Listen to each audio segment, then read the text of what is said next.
Our next story is from Iran. It begins with a man sitting in front of a camera, recording what he says will be his final message, a message meant for the President of the United States, Donald Trump.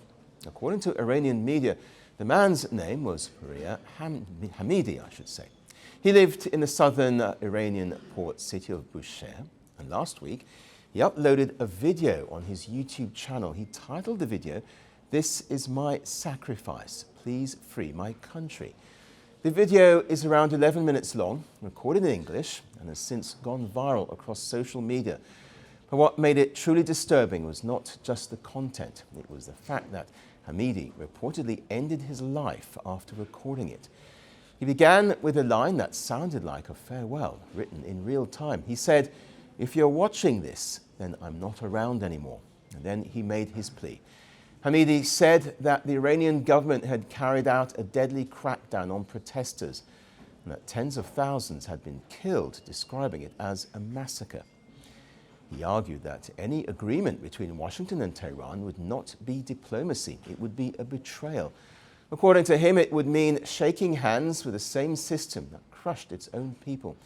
Hamidi directly urged Trump to abandon any potential deal with Iran's supreme leader, Ayatollah Ali Khamenei. He said Iranians had trusted America before, believing that global pressure might help them push back against the regime. But now, he said, they were alone.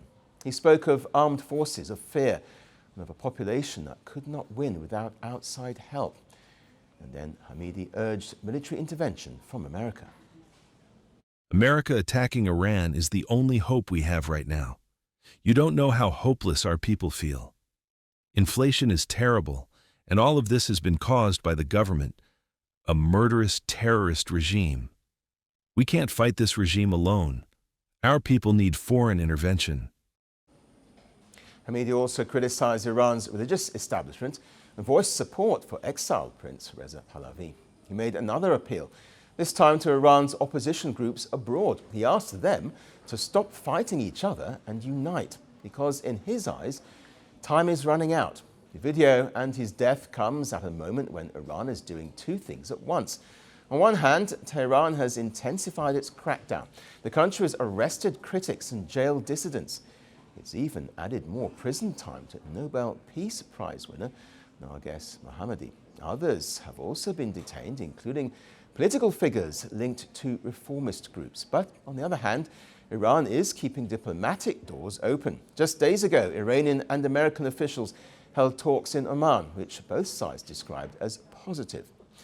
Supreme Leader Khamenei has also called on the nation to show resolve against foreign pressure. When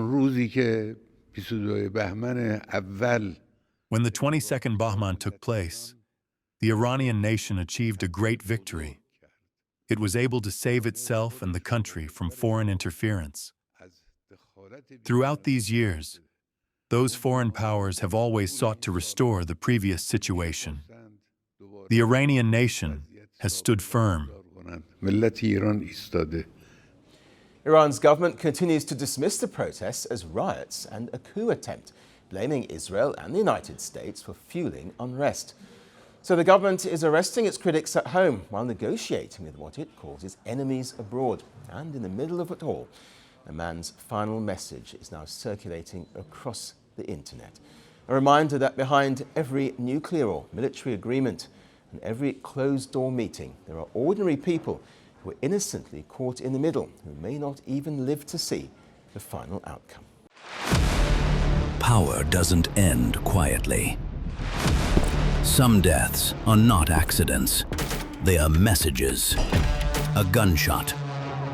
A crowd. A country frozen. The killer disappears. The questions don't. This is not just about who died. It's about what followed. Governments fell. Armies moved. History rewrote itself. 5 leaders. 5 moments. One pattern. The assassination.